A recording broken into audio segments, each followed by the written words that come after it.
अस्सलाम वालेकुम my YouTube family, कैसे हैं आप सब लोग। उम्मीद करती हूँ जी सब बिल्कुल ठीक ठाक होंगे। मैं भी बिल्कुल ठीक हूँ, अल्लाह का शुक्र है और अल्लाह ताला से यही दुआ है कि आप लोग जहाँ रहें खुश रहें आबाद रहें। आज है जी जुमातुल मुबारक और आज है जी 23वां रोज़ा। अल्लाह का शुक्र है जी, मेरा रमज़ान बहुत ज़्यादा अच्छा गुजरा है अल्हम्दुलिल्लाह। और आप लोगों का रमज़ान कैसा गुजरा है आप लोग मुझे ज़रूर बताइएगा। अब देखते हैं कि ये जो जुमातुल मुबारक है ये आखिरी जुमातुल मुबारक होता है या हम लोगों को एक और जुमातुल मुबारक जो है वो नसीब होता है। तो आप लोग कमेंट सेक्शन में मुझे बताइएगा कि इस बार रोज़े कितने होने वाले हैं, अपना गेस बताइएगा। वैसे मुझे लगता है कि इस बार जो रोज़े हैं वो 30 होंगे। मेरा आइडिया ये है, मेरा तुक्का ये है। बाकी आप सब लोग बताइएगा कि आप लोगों के ख्याल में कितने कितने मतलब रोज़े होंगे। सऊदीया के साथ इस बार हमारी ईद होगी इंशाल्लाह ताला, क्योंकि हमारा रमज़ान मुबारक उन्हीं के साथ स्टार्ट हुआ था। तो देखें जी आगे चल के क्या होता है। बहुत बहुत मुबारक दिन है आज का। प्लीज़ मुझे अपनी दुआओं में लाजमी याद रखिएगा। मैं जब भी दुआओं के लिए हाथ उठाती हूँ मेरी दुआओं में आप लोग हमेशा रहते हैं। मैंने कहा जी आप आज आप लोगों के साथ हेलो हाय कर ली जाए, आप लोगों के साथ अपनी रूटीन शेयर कर ली जाए थोड़ी बहुत, रमज़ान मुबारक की कैसी गुजर रही है।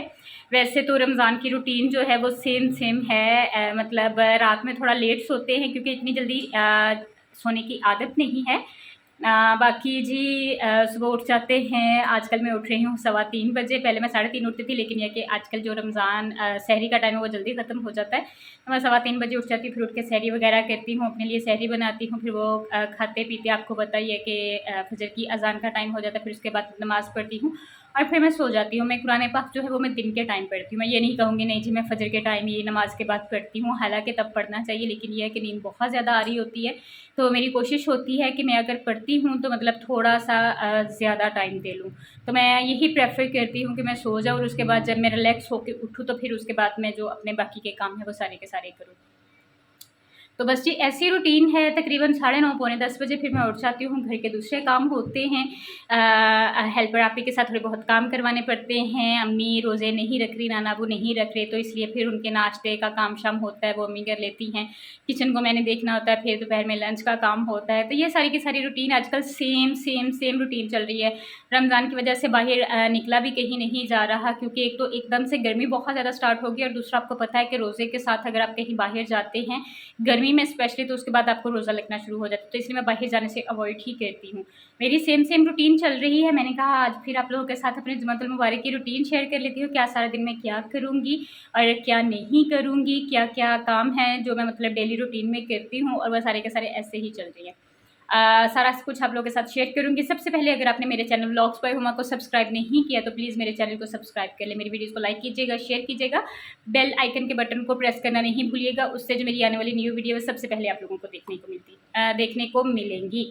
तो चलें जी अपने व्लॉग का आगाज़ करते हैं। कुछ क्लिप्स जो हैं मैंने सहरी टाइम में रिकॉर्ड किए थे वो आप लोगों के साथ शेयर करती हूँ, फिर उसके बाद बाकी की जो रूटीन है वो भी आप लोगों को दिखाती हूँ। ये सहरी का टाइम है जी। यहाँ पे मैं अपने लिए सहरी बना रही थी। इंट्रो मैंने बाद में शूट किया था, लेकिन ये कि मैंने अपने ब्लॉग का आगाज़ जो वो सहरी के टाइम से ही कर दिया था। रात में भिंडी बनी हुई थी, उसका सालन बना हुआ था। रात में मैंने नहीं खाया था क्योंकि रात में मैंने रोटी नहीं खाई, मेरा दिल नहीं किया था। तो अफ्तारी के टाइम में जो चीज़ें खा ली थी मैंने, तो बस उसी से पेट फुल हो गया था। फिर उसके बाद मैंने चाय पी ली। तो फिर कुछ ज़्यादा खाने को दिल नहीं किया, इसलिए मैंने सुबह के टाइम मतलब पराठे के साथ सालन ले लिया। अदरवाइज़ मोस्टली मैं ऐसा करती हूँ कि चाय पराठा और साथ में अचार ले लेती हूँ, साथ में दही होता है। सालन कम यूज़ करती हूँ, लेकिन यह है कि आज दिल कर रहा था तो इसलिए मैंने साथ में भिंडी का सालन गरम कर रही हूँ। यहाँ पे साथ में अपने लिए चाय बना रही हूँ और हाफ़ कप में चाय लेती हूँ और साथ में दही है ना। मेरा सुबह जो सहरी होती है उसमें ऑलमोस्ट यही चीज़ें होती है, दही पराठा या चाय होती है और साथ में मतलब चाय का एक मग होता है और साथ में अचार हो गया या सालन हो गया। लेकिन अब मैं सोच रही हूँ कि मैं कल से ना साथ में नमकीन लस्सी बनाना शुरू करूँ, क्योंकि गर्मी आ गई है तो दिल करता है कि जैसे साथ में ना लिक्विड पानी तो होता ही है, लेकिन यह है कि लिक्विड कुछ और पीने को दिल करता है। तो जो लस्सी है वो काफ़ी ज़्यादा अच्छी होती है और आपको पता है कि दही वैसे ही बहुत ज़्यादा अच्छा होता है। इसकी तासीर जो है वो बहुत ज़्यादा अच्छी होती है। स्पेशली अगर रमज़ान में आप अपने सहरी में दही का लस्सी का इस्तेमाल करते हैं तो मेरा ख़्याल सेहत के लिए भी काफ़ी ज़्यादा अच्छा होता है। तो इंशाल्लाह ताला कल से मैं नमकीन लस्सी बनाया करूँगी, क्योंकि मीठी लस्सी जो है वो काफ़ी ज़्यादा हैवी होती है, तो मुझे इतनी ज़्यादा ना मतलब पसंद है, लेकिन इतनी ज़्यादा नहीं। नमकीन लस्सी जो है मुझे ज़्यादा पसंद है। तो कल से मैं सहरी में अपने लिए नमकीन लस्सी बनाया करूँगी। तो यहाँ पे जी मैं साथ में चाय बना रही थी, दही वगैरह मैंने रख लिया था और साथ में अपने लिए रोटी बना रही थी। मैं 3:15 बजे उठ गई थी, क्योंकि पहले मैं 3:30 बजे उठती थी, लेकिन आजकल जो सहरी का टाइम है वो 4:15 बजे ख़त्म हो जाता है। तो फिर मेरी कोशिश होती है कि मैं 4 बजे तक अपनी सहरी कंप्लीट कर लूँ और उसके बाद 5-10 मिनट रेस्ट देने के बाद जो आखिरी 5 मिनट होते हैं उसमें थोड़ा बहुत पानी पी लूँ। तो मैं बहुत ज़्यादा नहीं पीती, जस्ट इतना पीती हूँ जितना एडजस्ट कर सकूँ, मतलब 1 मग पी लिया या 1 एंड हाफ मग पी लिया। बहुत ज़्यादा नहीं पीती, क्योंकि अगर आप बहुत ज़्यादा पानी पी लेंगे तो आपने खाना खाया होता है वो अजीब-सा ऐसे आपको फ़ील होता है जैसे आपको वॉमिट आएगी। तो उतना ही खाना खाएँ और उतना ही पानी पिए जितना आप एडजस्ट कर सकें। बस जी मैं यहाँ पे सहरी बना रही थी और उसके बाद मैंने अपनी सहरी एंजॉय की। आज मेरी सहरी में था दही था, साथ में पराठा था और साथ में भिंडी का सालन था, अचार भी था जो मैंने नहीं लिया और उसके बाद साथ में मैंने पानी थोड़ा बहुत पिया और मतलब सहरी के बाद 5-10 मिनट के बाद फिर मैंने मतलब जितना पानी मैं पी सकती थी, जितना मुझे लगा कि मैं एडजस्ट कर लूँगी उतना मैंने पानी पिया। तो बस जी मैं अपनी सहरी करके बाद में फ़्री हो गई थी और फिर मैंने नमाज़ पढ़ी। नमाज़ पढ़ने के बाद मैं सो गई थी, क्योंकि कुरान पाक जो है वो मैं डे टाइम में पढ़ती हूँ। इस टाइम बहुत ज़्यादा नींद आ रही होती है, क्योंकि आपको पता है कि रात जो बंदा लेट सोता है और सुबह उठना है सहरी में। जब आप सहरी के लिए 3:15 बजे मैं उठती हूँ तो मैक्सिमम फिर 5:30 बजे जाके कहीं मेरी आँख लगती है। तो वो मतलब 2 ढाई घंटे जो होते हैं, 2 सवा 2 घंटे जो होते हैं, वो आपके ये भी निकल जाते हैं और दरमियान में रात में सिर्फ अगर आप 1 घंटा, 1.5 घंटा या 2 घंटे सोते हो तो वो नींद पूरी नहीं होती। इसलिए फिर मैं नमाज़ के बाद सो जाती हूँ और फिर उठ के मतलब अपनी रूटीन के जो काम होते हैं वो स्टार्ट करती हूँ। रूटीन के काम क्या होते हैं जी, मेरे घर में मेरी अम्मी रोज़ा नहीं रख रही, नाना अबू नहीं रख रहे, तो सुबह के टाइम बस वही होता है। नाश्ता वगैरह उनका होता है और दूध वाले बर्तन वगैरह होते हैं, क्योंकि अम्मी दही जो है वो सुबह के टाइम जो बना लेती हैं, जमा लेती हैं, तो इसलिए वो बर्तन होते हैं। साथ में अम्मी दोपहर के लिए खाना बना लेती हैं, हंडिया साथ में रख लेती हैं। तो मैं तकरीबन 10 सवा 10 बजे के करीब उठ गई थी और फिर किचन में आ गई, तो वहाँ पे देखा जी कि मतलब मैं अपने रूटीन के जो काम है वो कर लूँ। अम्मी बना रही थी मसर आज और अचानक से जी हमारी गैस बंद होगी। आजकल ये इतना ज़्यादा मसला चल रहा है कि मतलब मैं आपको क्या बताऊँ, दोपहर के टाइम भी गैस नहीं होती। सुबह 9 बजे गैस बंद हो जाती है और उसके बाद मेरा ख़्याल है 4 बजे, 3 बजे, 4 बजे गैस आती है। तो अगर जो बंदा रोज़ा नहीं रख रहा वो दरमियान में क्या करेगा?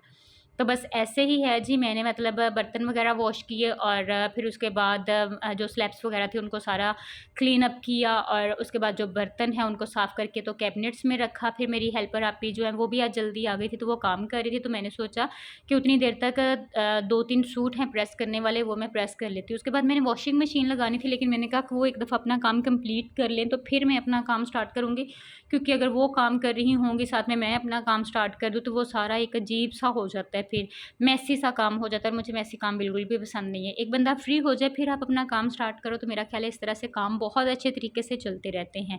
आपको भी फ़ील नहीं होता और जो अगला बंदा है वो भी ईज़ी आराम से अपना काम कर लेता है, क्योंकि उन्होंने जस्ट मेरे घर में नहीं रहना, उन्होंने और घर में भी जाके काम करना है। तो फिर मेरा ख़्याल है कि मुझे उनका भी ख़्याल करना चाहिए कि वो मतलब जल्दी से फ्री हो जाएँ और बाकी मतलब जगहों पे जा सकें।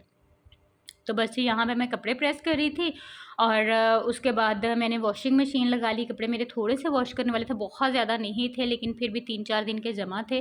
तो बस जी साथ-साथ मैं वॉश कर रही थी और साथ में मतलब जो डस्टिंग वगैरह का काम था वो मैंने कंप्लीट कर लिया, जितनी देर तक कपड़े मेरे निकल रहे थे वॉशिंग से। उसके बाद जी मैंने कपड़े खंगा लिया और साथ ही मैंने जो है स्पिनर वो लगा ली थी, उसमें से निकाल के तो मैं मतलब उनको चारपाई पे रखी जा रही थी, मतलब उनको झाड़ के ताकि उनके बल वगैरह निकल जाएँ, ताकि एक दफ़ा ही फिर मैं एंड पे जाऊँ छत पे फैलाने के लिए, और वो भी एंड पे मुझे जाना नहीं पड़ा। उतनी देर में अम्मी फ्री हो गई थी अपने कामों से, तो अम्मी ने कहा कि तुम्हारा रोज़ा है तो सुबह से काम कर रही हो छोटे-मोटे, तो इसलिए ये काम जो है छत पे जाने वाला, छत पे धूप भी काफ़ी ज़्यादा थी, तो उन्होंने कहा कि मैं ही तुम्हारे कपड़े जो हैं वो ऊपर फैला आती हूँ।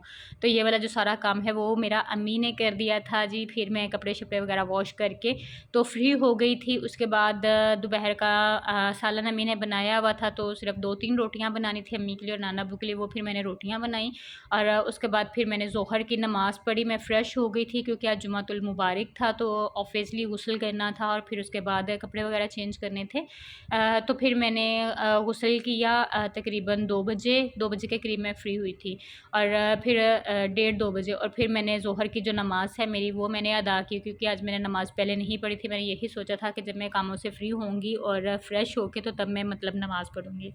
क्योंकि आपको पता है कि जब आप काम कर रहे होते हैं, सफाई वगैरह कर रहे होते हैं, तो छींटे जो हैं वो पानी के या दूसरे इधर उधर के पड़ ही जाते हैं। फिर उसके बाद मैं थोड़ी देर के लिए सो गई थी और फिर मैं उठी और फिर मैंने असर की नमाज़ पढ़ी। फिर उसके बाद जी आपको पता है कि अफ्तारी का टाइम जो है वो इतनी जल्दी पास आ जाता है, तो यहाँ पे जी मैं अपने लिए बना ली थी स्ट्रॉबेरी का शेक बना रही थी, और अम्मी जो हैं वो पकौड़े बना रही थी। अम्मी मुझे रात के टाइम, शाम के टाइम इतना ज़्यादा किचन का काम नहीं करने देती, क्योंकि वो कहती हैं कि एक तो गर्मी होती है, एक रोज़ा रखा होता है, तो इसलिए वो किचन का जो इस किस्म के काम होते हैं अफ्तारी के, वो सारे काम खुद ही कर लेती हैं। और पकौड़े घर पे बन जाते हैं, बाकी जो चीज़ें होती है, रोल आने हों, समोसे आने हों, वो सारी की सारी चीज़ें मेरी बाज़ार से आती हैं, क्योंकि भाई कहते हैं कि तुम इतनी मेहनत ना किया करो। ऑब्वियसली आपको पता है कि टाइम तो फिर लगता ही है। तो इसलिए हाँ, मेरा दिल कर रहा था, क्योंकि मसर बने हुए थे, तो मेरा दिल कर रहा था कि साथ में राइस होने चाहिए। मेरा रोटी को दिल बिल्कुल नहीं कर रहा था, तो फिर मैंने कहा अम्मी कि आप पकौड़े बना लें, तो मैं यहाँ पे राइस जो है वो बॉईल कर लेती हूँ।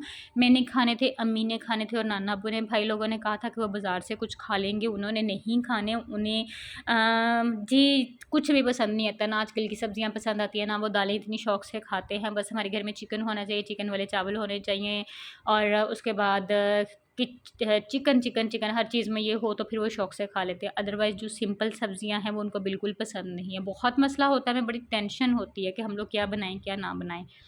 तो बस ऐसे ही है जी, यहाँ पे मैं राइस बॉईल कर रही थी और अम्मी जो हैं वो बाहर बैठ के पकोड़े बना रही थी, क्योंकि इधर के जो दोनों चूल्हे थे वो मेरे पास थे, दोनों बिज़ी थे। एक पे मैं मतलब वो कर रही थी, मसर गरम कर रही थी, और दूसरे पे मैं इस तरह से मतलब राइस बना रही थी। तो अम्मी ने कहा कि मेरे लिए ईज़ी होगा, मैं आराम से बैठ के तो पकोड़े जो हैं वो तुम्हें बना देती हूँ। तो सबने, भाई लोगों ने भी शौक़ से खा लिए थे। और नाना अब्बू मेरे को पकोड़े काफ़ी ज़्यादा पसंद हैं। वो रोल वग़ैरह नहीं खाते, ना वो समोसे खाते हैं, पकोड़े वो शौक़ से खा लेते हैं। तो इसलिए फिर हम लोग कोशिश करते हैं कि हम लोग ये घर पे बना लें, क्योंकि एक जो घर की चीज़ है वो वैसे भी आपको पता अच्छी होती है, और स्पेशली उनके लिए थोड़े से नरम रखते हैं, ताकि उनको थोड़ा-सा ना मतलब इतना ज़्यादा क्रंच वाले उन्हें पसंद नहीं है। तो बस जी ऐसे ही करते कराते जी हो गया था अफ्तारी का टाइम, और आपको पता ही है कि आजकल टाइम ऐसे गुज़रता है, सारा दिन इसी तरह से गुज़र जाता है। और स्पेशली आज तो जुमातुल मुबारक था, तो दिन गुज़रने का पता चला, रोज़ा भी लगा, गर्मी काफ़ी ज़्यादा थी, लेकिन फिर भी मतलब अल्हम्दुलिल्लाह अल्हम्दुलिल्लाह रमज़ान जो है वो बहुत अच्छा गुज़रा है। आज का दिन गुज़र गया, बाकी पीछे थोड़े से रोज़े रह गए हैं, गुज़र जाएंगे, तो फिर इन्हीं दिनों को हम लोग मिस किया करेंगे। और मैं आपको बताऊं कि मैं मतलब रमज़ान में पकोड़े, चिप्स और इस किस्म की चीज़ें लाजमी खाती हूँ। मैं ये नहीं कहती कि मैं मोटी हो जाऊँगी, फ़ैट हो जाएगा, ये हो जाएगा, वो हो जाएगा, क्योंकि रमज़ान में अगर ये चीज़ें ना बने तो मेरा ख़्याल है कि अफ्तारी में मज़ा ही नहीं आता, या आप ना खाएँ। तो हमारे घर में स्पेशली ये चीज़ें खाई जाती हैं, और मैं कहती हूँ कुछ नहीं होता, ईद के बाद जो है वॉक कर लेंगे और अपना वेट जो है उसको दोबारा से सेटल कर लेंगे। साथ ही जी अफ्तारी का टाइम हो गया था, तो यहाँ पे देखें जी मेरी प्लेट में रोल थे, और साथ में पकोड़े थे, साथ में खरबूजा था, साथ में मतलब खजूर थी, और स्ट्रॉबेरी का शेक जो है वो मेरा मोस्ट फेवरेट होता है, क्योंकि इसके बगैर मेरी अफ्तारी कंप्लीट नहीं होती। पहले मैं स्कंजमी वगैरह यूज़ करती थी, लेकिन यह कि अब अभी इतना ज़्यादा मौसम उन चीज़ों का नहीं आया, तो इसलिए फिर मैं जस्ट स्ट्रॉबेरी का शेक मिल्क शेक बना लेती हूँ। और काफ़ी ज़्यादा हैवी होता है, तो फिर जो है कि मतलब काफ़ी देर तक प्यास भी नहीं लगती मुझे। और ये मैं आपको आज का हरम का मंज़र दिखा रही हूँ, और आप देखें, यकीन करें, इतना इतना इतना ज़्यादा रश था। ये मुझे लाइव वीडियो वहाँ से मिली थी, मेरी एक बहुत ही प्यारी आपी हैं, वो उम्रा की शहादत के लिए गई हुई हैं। जब मैं उम्रा करने गई थी तब वो गए थे, हम सारा मतलब ग्रुप एक साथ गया था। माशाल्लाह से 14 हम लोग थे, मतलब सारे फैमिली मेम्बर्स, और हम लोग इकट्ठे गए थे, और अल्हम्दुलिल्लाह बहुत ज़्यादा मज़ा आया था तब। और इस बार अल्लाह ताला ने उनको दोबारा अपने घर बुलाया है, तो मैंने उन्हें कहा था कि आप स्पेशली वहाँ पे जाके हमारे लिए भी दुआ करना कि अल्लाह ताला हमें भी दोबारा अपने घर आने की तौफ़ीक अता करें। तो ये वहाँ से उन्होंने मैंने कुछ वीडियोस थी जो शेयर की थी हमारे साथ, और आज वहाँ पे इतना इतना इतना ज़्यादा रश था। एक तो जुम्मतुल मुबारक था, आपको पता है कि रमज़ान में बहुत सारे लोग, बहुत ज़्यादा लोग जो है वो उम्रा करने के लिए जाते हैं, और कुछ स्पेशली वहाँ के जो मुकामी लोग होते हैं वो जुमे के जुमे वहाँ पे आते हैं, और स्पेशली रमज़ान में। और जब आपको हो कि पता नहीं अगला जुमा आएगा या नहीं आएगा, डाउट हो इसमें, तो फिर आपको पता है कि रश कितना ज़्यादा होना, और इतना ज़्यादा रश था आज वहाँ पे माशाल्लाह माशाल्लाह, कि ऐसे था जैसे मतलब हज का दिन होता है। मैं कहती हूँ कि हो सकता है कि हज में भी इतनी ज़्यादा मतलब आवाम ना हो, क्योंकि तब तो नंबरिंग में लोग वहाँ पे बुलाए जाते हैं कि हर कंट्री से इतने लोग आएंगे, इतने लोग आएंगे, लेकिन यह कि इस दफ़ा तो अनलिमिटेड थे, और माशाल्लाह बहुत ही खूबसूरत मंजर था, देख के आंखों में पानी आ गया। फिर उसके बाद जी मैंने मगरिब की नमाज़ पढ़ी, और फिर ये इशा के टाइम का है जब मैं बना रही थी वीडियो। इशा के टाइम मैंने नमाज़ अदा की, और फिर उसके बाद मैंने जो है खाना खा लिया था, और एंड पे मेरी चाय रह जाती है। मैं अपनी चाय पी रही थी, और इस टाइम मैं चाय का मग जो है वो ज़्यादा लेती हूँ, क्योंकि इस टाइम जो है वो ज़्यादा ज़रूरत होती है, सुबह के टाइम थोड़ा बहुत ले लेती हूँ। और यहाँ पे अम्मी बैठी हुई थी, साथ में हमारी नेबर में आंटी हैं वो थी, और मैं थी, हम लोग बैठ के गपशप कर रहे थे, और हमें गपशप करते हुए काफ़ी ज़्यादा टाइम हो गया, तकरीबन 9:45 का टाइम हो गया था। और फिर 10 बजे आंटी गईं, और फिर उसके बाद मैंने सोचा कि मैं अपना जो व्लॉग है इसका एंड यहीं पे कर लेती हूँ, और साथ में अपनी वीडियो को एडिट भी कर लूँगी, आप लोगों के साथ शेयर भी कर लूँगी, और आप लोगों को दिखा दूँगी कि मेरी रमज़ान की ये रूटीन है। तो इंशाल्लाह ताला आप लोगों से फिर मुलाकात होती है। टेक केयर, अल्लाह हाफिज़।